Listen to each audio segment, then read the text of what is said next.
Just going to wait here for a few seconds and see if we get a few more viewers logging in.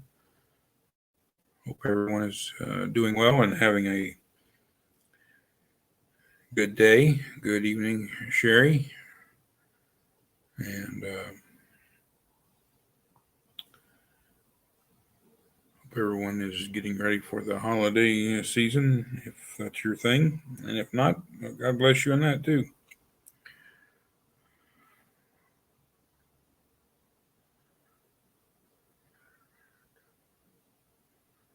See if we can get the number watching it up to 4 or 5 before we start in with the class.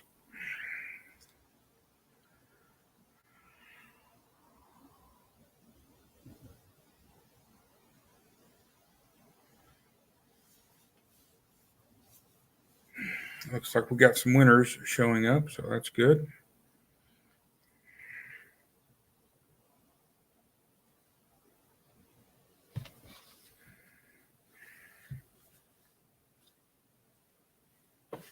Excuse me for just 1 second.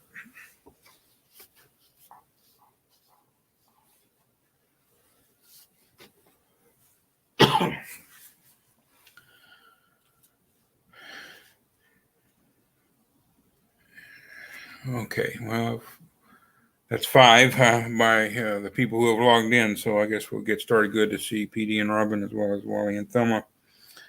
We're in Genesis chapter 29 tonight, and we're going to start with the portion of the Jacob narrative that deals with him and his future father-in-law Laban, and this is really a story that if you can detach yourself a little bit, you may well be able to see some humor in this story. If you have a father-in-law, you may see even more humor in the story. But it's a story of two guys who are really good at working sharp deals out, and they are encountering one another and dealing with one another, and each trying to get the best of the arrangement from each other.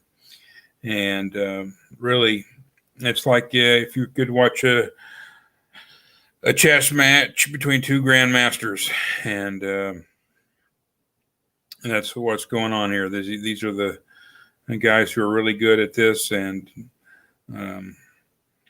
sometimes the youth will be served in these things, and sometimes not so much. But that's what I like about the story, as you see them competing and trying to get an advantage over one another, yet within kind of some confines and some rules. They're family, and the goal is to kind of win the contest and do so within certain levels of honesty. To deceive with honesty is kind of the game that they're playing, to be technically correct, even though maybe not all completely forthcoming. And this is the culture. This is the interactions, the types of interactions that Jesus encounters when he teaches his disciples to let your yes be yes and your no be no, that you should not be always trying to gain the maximum advantage over someone else, and in this case, even a relative. Even the game they're playing, this is his father-in-law, this is his uncle as well. So there are family considerations in the attempt to be, again, not completely and brazenly stealing from your uncle, but at the same time, get him to go along and agree to something that ends up being not what he thought it was going to be, or profiting you far more than it profits him. So these guys are good at it, but at the same time, only one can win, I guess you could say, and we'll see how it goes. It's not so different, in a lot of families today. You might be able to find some things points of commonality there with this interaction, but it's still a little bit sad, and people's lives are at stake, and that's what we're going to see as we get through this into this material, that lives' well-being hangs in the balance. And sometimes while these two combatants are going at each other, a third party can be very significantly harmed by what's going on. And they're voiceless to the world, perhaps, but God hears them speaking and remedies their situation to one extent or another. Whether you think it's adequate or not is your right to think. So we'll be looking again at Genesis chapter 29, verses 1 through 12 to start the class off. So Genesis 29, verse 1. Then Jacob went on his journey and came to the land of the sons of the east. He looked and saw a well in the field, and behold, 3 flocks of sheep were lying there beside it, for from that well they watered the flocks. Now the stone on the mouth of the well was large. When all the flocks were gathered there, they would then roll the stone from the mouth of the well and water the sheep, and put the stone back in its place on the mouth of the well. Jacob said to them, "My brothers, where are you from?" And they said, "We are from Haran." He said to them, "Do you know Laban, the son of Nahor?" And they said, "We know him." And he said to them, "Is it well with him?" And they said, "It is well, and there is Rachel, his daughter, coming with the sheep." He said, "Behold, it is still high day. It is not time for the livestock to be gathered. Water the sheep and go pasture them." But they said, "We cannot until all the flocks are gathered." And they rolled the stone from the mouth of the well. Then we water the sheep. While he was still speaking with them, Rachel came with her father's sheep, for she was a shepherdess. When Jacob saw Rachel, the daughter of Laban, his mother's brother, and the sheep of Laban, his mother's brother, Jacob went up and rolled the stone from the mouth of the well and watered the flock of Laban, his mother's brother. Then Jacob kissed Rachel and lifted his voice and wept. Jacob told Rachel that he was a relative of her father and that he was Rebekah's son. And she ran and told her father. Okay, so we have the beginning of this story. The first encounter between Jacob and Laban is not a direct personal encounter, but between Jacob and Laban's interests, I guess you could say. His daughter, one of his daughters, and his flock of sheep. And I don't know how you deal with people that you encounter along the way and you see them, you think, not doing their job properly. You may be wise and prudent and just kind of mind your own business and move on. You may be irresistibly drawn to tell them how to do their job. And so here's kind of the story. Jacob rolls up. He doesn't really have any of the material blessings. He's all by himself. He doesn't have the wealth that has been promised to him, that he has been blessed with. He's basically showing up with nothing but lint in his pockets. And here are these shepherds tending the sheep of the various people in the area. And he immediately starts telling them how to do their job. And I wish I could say I'd never did anything like that, but I have. Several years ago, I was at Costco here in Covington, and this was back in the really old days when they could still give out free samples at Costco, and they were giving out samples of cheese. And I try not to eat very much dairy, but when it's free samples at Costco, it's kind of hard to turn down. And I tried one, and I asked the guy who was handing out the cheese, what kind of cheese is this? And he said it was pecorino cheese. And I said, "Oh, that's a sheep's milk cheese, isn't it?" And he said, "Is it? I thought it was a goat's milk." And then he looked at the box and it said pecorino, sheep's milk cheese. And he said, "Oh, sheep and goats. Well, there's no real differences there between sheep and goats." And I I guess, not content to leave it well enough alone. I said, well, Jesus said there was a really big difference between sheep and goats. So I had to tell him how to do his job, basically, when I got there. And I couldn't resist not telling him how to do his job. But Jacob pulls up here, and here's all these shepherds with their flocks. And Jacob immediately starts telling them how to do their job. And there's other factors to be considered, and maybe things that Jacob isn't normally accustomed to dealing with, like this well may be used by people with different family ties. They may not all be working for Laban. They may have different interests. This may be a cooperatively managed well, effectively. And before you can water one flock, you got to get all the flocks there and give every sheep an opportunity to get watered before you let any of the sheep get watered. And that's possibly what's going on here. But Jacob tells these shepherds, this is what you need to be doing. He's telling them how to do their job. Now, truth be told, Jacob is an excellent herdsman. He's an excellent shepherd. He's an excellent carer of animals, an animal husbandry expert. So as with that part of his makeup and his abilities and his skills, this is a first real clear glimpse at him, but they play a really big part in the story. If you've been through it before, you know how effective Jacob is in managing flocks, and he is going to be doing that, and much to his benefit.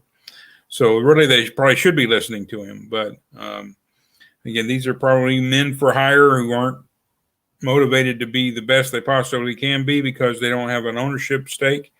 It's a daily wage job for them. Jesus talks about the good shepherd and the hired shepherd and the difference between when you're really tied to the flock and when you aren't. But all that goes to the side when they look over, and here comes Rachel with her father's flocks. And this is kind of a similar moment. It's not exactly the same content or exactly the same storyline, but it's reminiscent of when Rebekah appears to Abraham's servant before he brings her back to marry Isaac. They're both tending. There's this idea of tending animals, watering animals, and everything. And in both cases, the women involved, whether it's Rebekah or her niece Rachel, stop the clock. You see these ladies, and boy howdy, nothing else really matters anymore. Here they come, and they're very beautiful, and they're exactly what Jacob is desiring. And he goes up and he kisses his cousin, who will eventually be his bride, and becomes familiar with her and gives his name, his credentials. I'm your cousin. I'm Rebekah's son. I want to meet your father.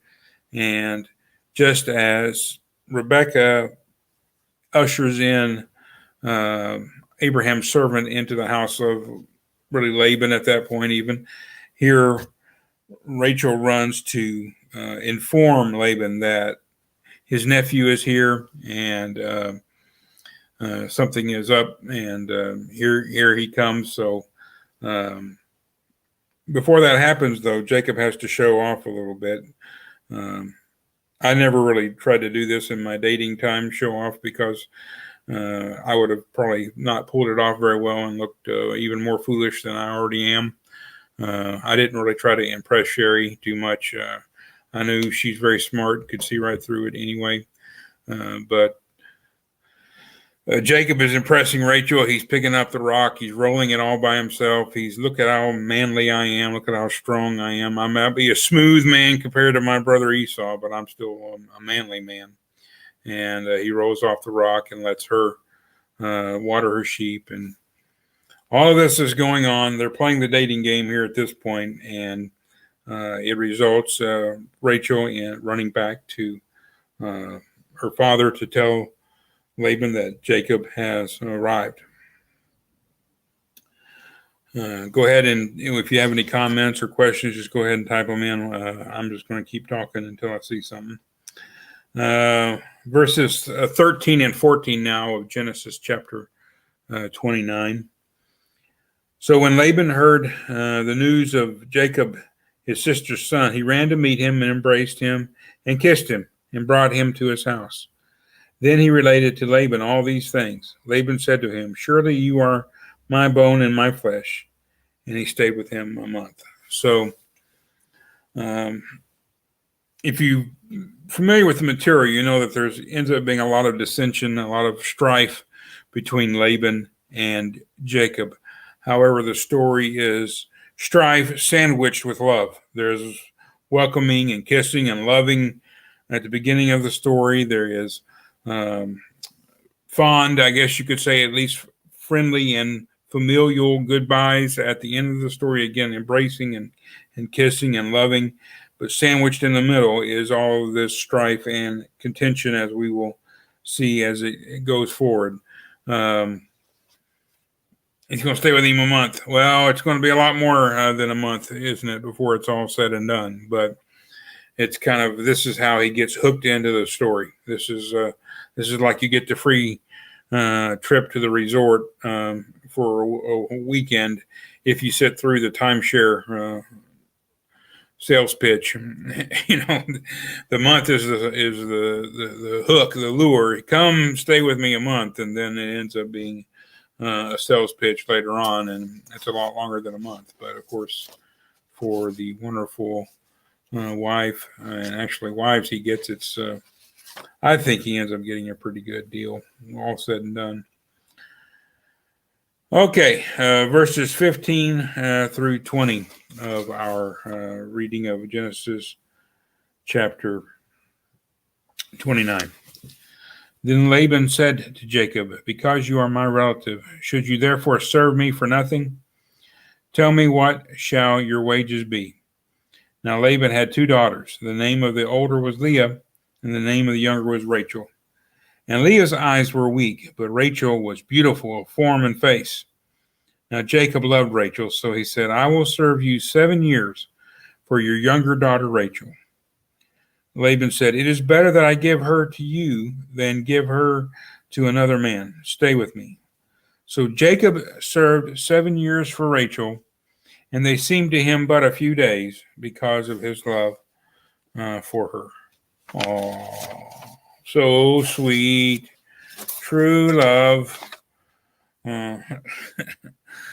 He falls deeply in love with Rachel. He has to work for 14 years, but 7 years, but it's just a few days to him because of his overwhelming love for this young lady who is beautiful of form and face. So they are deeply in love, and this is where you can be weak as a man sometimes, when you fall in love, and other people, particularly potential fathers-in-law, can exploit you sometimes over your fondness for the young lady. And the game has played. And in a sense, it looks like Laban has made a big mistake, because he kind of starts the discussion about money. The old rule of negotiation: the first one who talks loses. And I guess you could say ultimately that's what happens. But in the early interactions, in the early dealings of these two men, Laban begins the conversation, and Laban will, in a sense, actually prevail for a while. So Laban is the first one to kind of bring up compensation. Jacob isn't going to stay there indefinitely and not do anything. And at the same time, if he's going to serve Laban, he needs to kind of reap some benefit from that. It's not fair to expect him to work for nothing. So he goes, he encounters his father-in-law, and his father-in-law asks him his future father-in-law asks him what his wages be, and he goes after what he thinks is the most valuable thing his father-in-law has. That is his younger daughter, Rachel.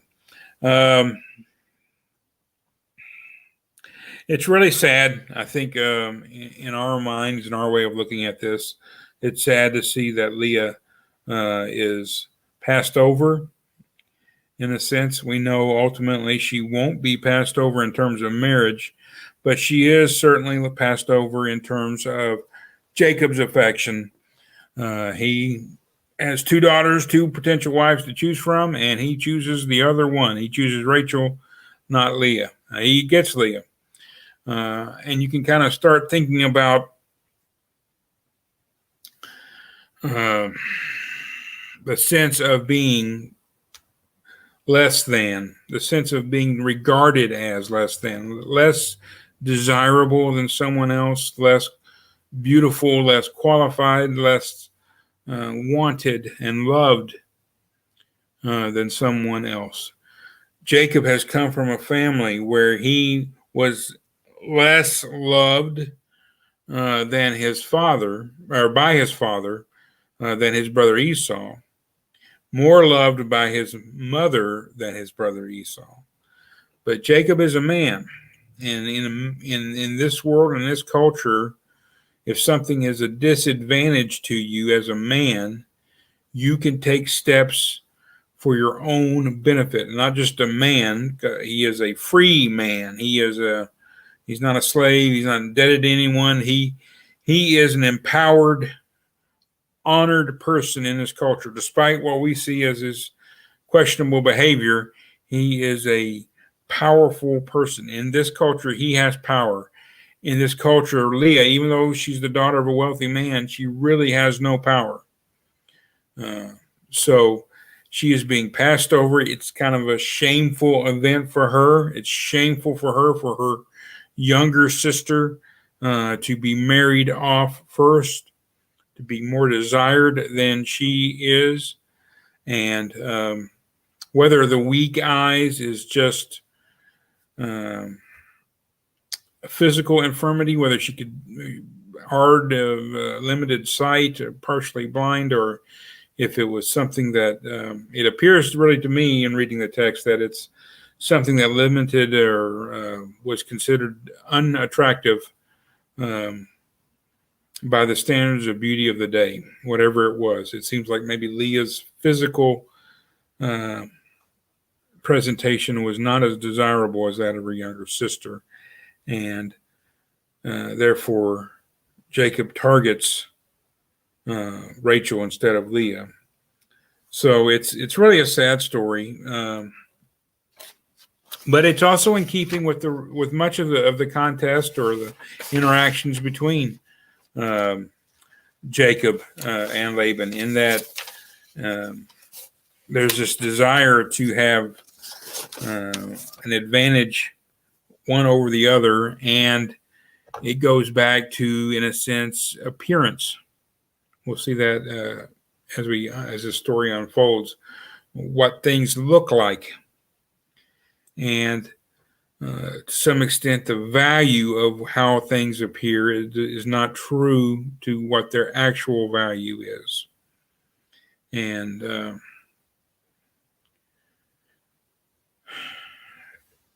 Jacob falls for the younger, more beautiful sister. Leah, in some regards, perhaps is more honorable, especially at the close of this interaction between Jacob and Laban. We see Rachel do something I think is very dishonorable and maybe foreshadowing to her ultimate demise. But we see in this story at this point, Jacob perhaps a little bit naive, not quite up to speed. Maybe he's a little cocky. He's the trickster. He's the one who pulls the rug out from under other people. He's the one who takes the chair out from the guy sitting down, and the guy falls down and everybody laughs, and he's the jokester in that regard. He doesn't quite realize who he's up against yet. And he's going to find out, and he's going to find out the hard way. Jacob will prevail ultimately in his interactions with Laban, but Jacob does not go undefeated. That's the best way I can put it. He wins the Super Bowl, I guess you could say, but he didn't go the whole season and not lose a game. So he's Laban is putting the groundwork in place, in order to gain an advantage over his nephew. And this is the start. This is the start of that. Okay, now let's look at verses 21 through 30 of Genesis chapter 29. Again, the 7 years, have been complete because it was just a few days because he loved Rachel so much. Verse 21, then Jacob said to Laban, give me my wife, for my time is completed, that I may go into her. And Laban gathered all the men of the place and made a feast. Now in the evening he took his daughter Leah and brought her to him, and Jacob went into her. Laban also gave his maid Zilpah to his daughter Leah as a maid. So it came about in the morning that, behold, it was Leah. And he said to Laban, what is this you have done to me? Was it not Rachel? Was it not for Rachel that I served with you? Why then have you deceived me? But Laban said, it is not the practice in our place to marry off the younger daughter before the firstborn. Complete the week of this one, and we will give you the other also, for the service which you shall serve with me for another 7 years. Jacob did so and completed her week, and he gave him his daughter Rachel as his wife. Laban also gave his maid Bilhah to his daughter Rachel as her maid. So Jacob went into Rachel also, and indeed he loved Rachel more than Leah, and he served with Laban for another 7 years, which probably felt like 14. He did the whole 14 years. But so we see this interaction going on. Hi, Mindy. How are you? Between the sisters, the rivalry. Under the Mosaic law, you were not allowed to marry sisters. You could have multiple wives, but you couldn't marry two sisters. And I forgot to look that up, but I believe, I'm pretty sure that is what the law said. And this may be the basis for that law, that you create this sibling rivalry going on between the sisters. And it's a really sad situation. Leah is, in a sense, favored because she's the older and she's the first wife. She would have better status than her sister, and ultimately have more children, of course, through Jacob than her sister. But Jacob's heart is always more with Rachel. And okay, Mindy's tired and has been working a lot. Well, sorry, Mindy. Maybe you get some rest here after the holidays. But we see this rivalry taking place. And I think for our contemporary sensibilities, hopefully our hearts kind of go to the women first, because they are pawns in this game. They are human beings who have absolutely no advocacy. They are within their father's hands, and their father is using things in a way to get what he wants, to get a very high bride price for both daughters, including one for a daughter he was not going to be able to marry off. If Jacob passes on Leah, who's he going to marry Leah off to? Again, we might think, well, maybe she'll meet a really nice guy who loves her for who she is. Well, that would be wonderful, but that's not how things really worked back then very often. It was mostly parents making arrangements. And if her overall presence was not desirable to Jacob, it might not have been desirable to a lot of other people. So, and this dishonor of having the younger marry first may have branded Leah as undesirable in perpetuity. She might not have ever been able to get married. But so I think it's kind of good in a sense to see Laban worried about his daughter's honor and well-being in a sense, but at the same time, this whole mechanism of marrying children off, marrying daughters off, basically he's selling them. He's selling them to Jacob, and the bride price is 7 years of labor per daughter. And he could get 7 years, and in a sense, he got 14 years for Rachel, and Leah got thrown in to boot. At the same time, if we look at this from Jacob's perspective, instead of the oppressed women, and they certainly are being oppressed here, they don't have, again, any voice or advocacy. If we look at this from Jacob's perspective, he made originally a deal for one wife, and he effectively comes out of the deal with 4 wives, not 2, but 4, because Bilhah and Zilpah will be effectively wives, concubines. They won't have as much status. They will bear him children and help bring the total of the tribes of Israel. This is when the family of faith starts to branch out. So the tree of their family tree starts getting branches. Instead of just being totally vertical, Abraham, Isaac, Jacob, with some offshoots like Ishmael and Esau. Here it is these 4 women that are mothers to the 12 tribes. And Rachel will be the mother to 3 of the tribes. She only had 2 kids. Well, 3 of the tribes. Joseph is the favored son, and he becomes 2 tribes, Manasseh and Ephraim, and then, of course, the tribe of Benjamin, who is Joseph's younger full brother, and then Leah, Zilpah, and Bilhah will have the rest of the tribes. The other 2 wives are effectively Zilpah and Bilhah, the slaves given to Rachel and Leah by their father. They effectively serve as wives, and they don't have probably quite the status or anything like that, but their sons are the fathers of tribes. So they have significance in the storyline and the genetic creation of the nation of Israel. These are matriarchs of Jacob is the patriarch, and these all 4 women are matriarchs of the nation of Israel. They all 4 give birth to men who would become the heads of these various tribes.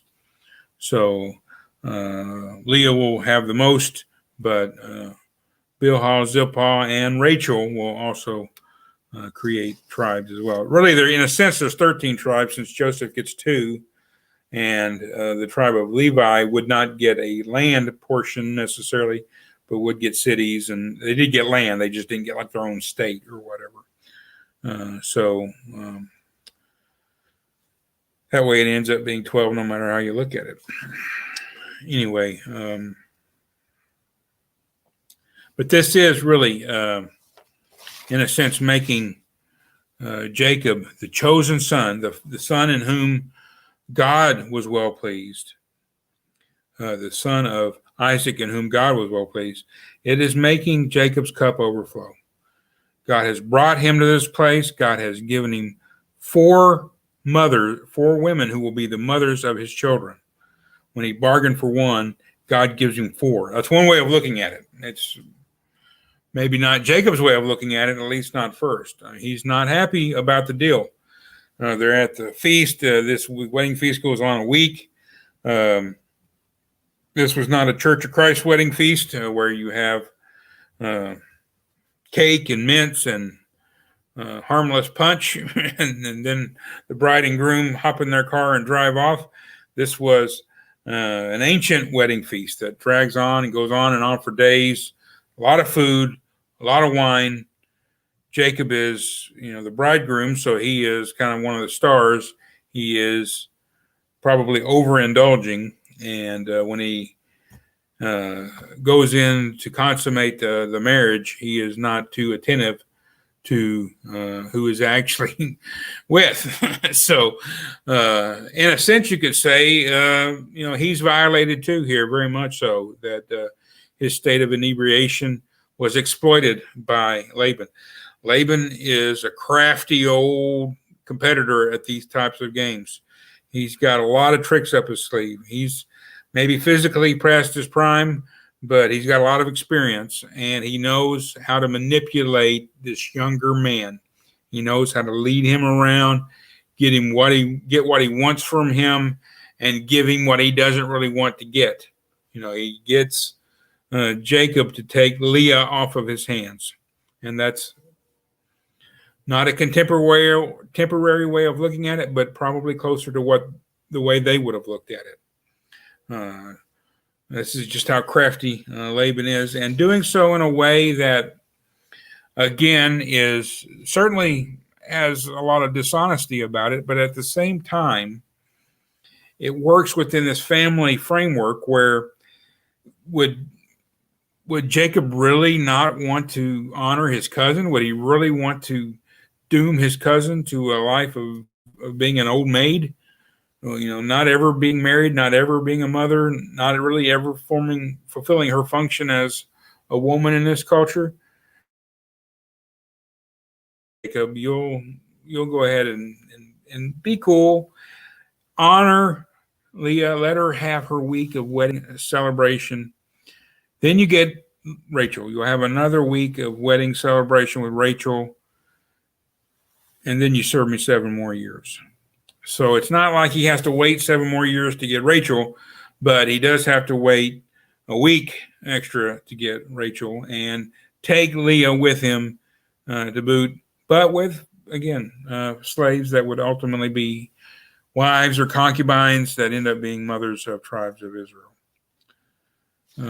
So it's a fun interaction. It's, again, these stories, when you're around your family members, you go back and you tell the stories of your cousins and your aunts and your uncles and your grandparents, great-grandparents, and you talk about how your family got to where it is right now and how you as an individual and a member of that family got to where you are right now.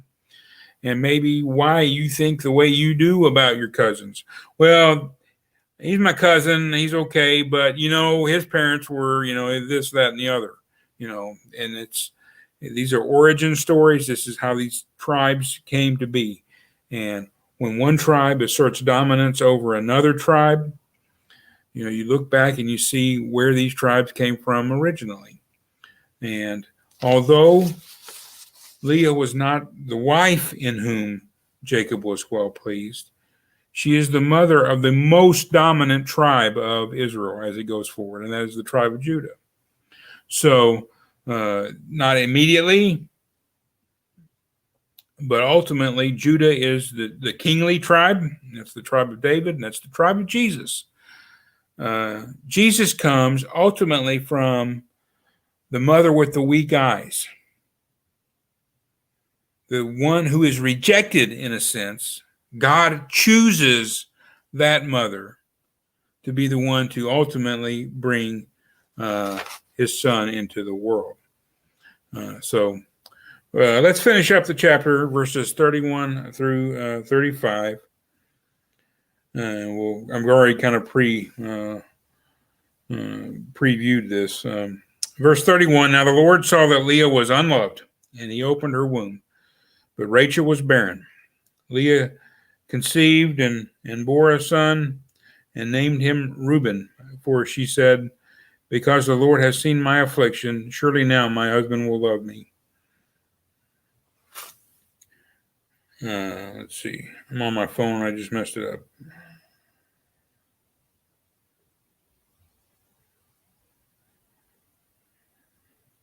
Here we go. Okay, now verse 33. Then she conceived again and bore a son and said, because the Lord has heard that I am unloved, he has therefore given me this son also. So she named him Simeon. She conceived again and bore a son and said, now this time my husband will become attached to me because I have borne him 3 sons. Therefore he was named Levi. And she conceived again and bore a son and said, This time I will praise the Lord. Therefore she named him Judah. Then she stopped bearing. So there's certainly a warning here of trying to make someone love you when they really don't, that it's kind of maybe a pointless endeavor. But there's a bigger point here, is that God sees the unloved and loves that person. God chooses the one who is passed over. She is not favored, but God favors her, and God favors her in a way that blesses her and her husband. But what do we do with those blessings? How do we interpret those blessings? And for Leah, it was still a desire to get close to her husband, to make Jacob love her. But the real impact here is that this is where the four tribes of Israel, the first four tribes of Israel, are started. But also, this is security for Leah. Leah knows she will be secure. She's got four sons to take care of her in her old age. And that is a tremendous blessing, a tremendous source of comfort. And, when you look at the birth of Christ, and a lot of people are talking about it now and looking at it, you look at the stories and you see when Mary visits Elizabeth, and Elizabeth declares to her how favored she is how Mary is favored among women. Elizabeth, also a woman who's barren until advanced in years. Here comes her cousin, who is with child so very young, and miraculously they know it's a son. Miraculously they know the purposes of the children they're each carrying. Elizabeth had to wait her whole life to become a mother, to have a son. Here is Mary in her teenage years, already ahead of the game, so favored among women because she has the son in her right off the bat. She's got the world beat because she's got a son right to begin with. Elizabeth doesn't completely comprehend what is to come. I don't think Mary does either, but for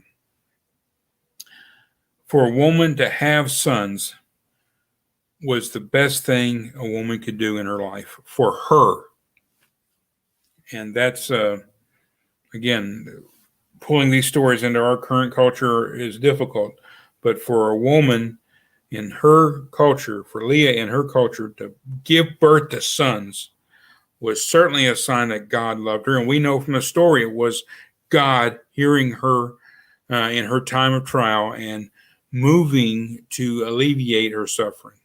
She never does get to be number one in Jacob's heart, but by having four sons, she is a very blessed woman in that regard. So hopefully now we love our daughters as much as we love our sons, but in that culture, Leah is, after four boys in a row, she feels like she's batting 1,000. I can't do better than this. So even still though, it's not the son. She has not given Jacob the son in whom he is well pleased yet. And these sons cause him some problems. And of course, he's glad to have and be a father and all of that. But these sons also cause him grief. So it's an interesting story. The beginning of the story, again, we're only four tribes in. There's 8 more to go. 9 more in a way to go. But God favors and chooses from this woman who is unfavored to be ultimately the matriarch that gives the world Jesus, because Leah's fourth son is Judah, and Jesus is of the tribe of Judah. And again, Judah becomes the most powerful tribe in Israel, and then the one that endures, in a sense, the longest, and in Christ endures, in a sense, eternally, the Lion of Judah. The kingly tribe. Okay, thanks for bearing with me with my stutters and stammers tonight. Let's have a prayer before we go, and hope everyone's safe as they travel. Check our Facebook for announcements. Father, we are so thankful for all that you have given us and all that you have done with us. We're thankful that at some point in time, at least, people all over the world, regardless of their faith or lack of faith, get a glimpse and become at least somewhat aware of the great gift of love you gave the world, which was your son, Jesus. And we're thankful for him. We're thankful for the example he has set. We're thankful that you choose those that the world passes over to be the ones that you build your church on. We know the world passed over Jesus. We know for so many of us, we feel like the world has passed us over, but we know that doesn't mean we can't be the foundation upon which you build your kingdom. And Jesus is the chief cornerstone.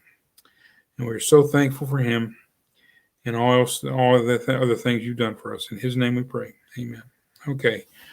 We're done here. Sherry is already with her parents, and I'll be joining them in a day or two. So happy holidays, Merry Christmas, all of that to you from both of us. And I hope to see you all soon. Hopefully we can be back together in person soon. Goodbye.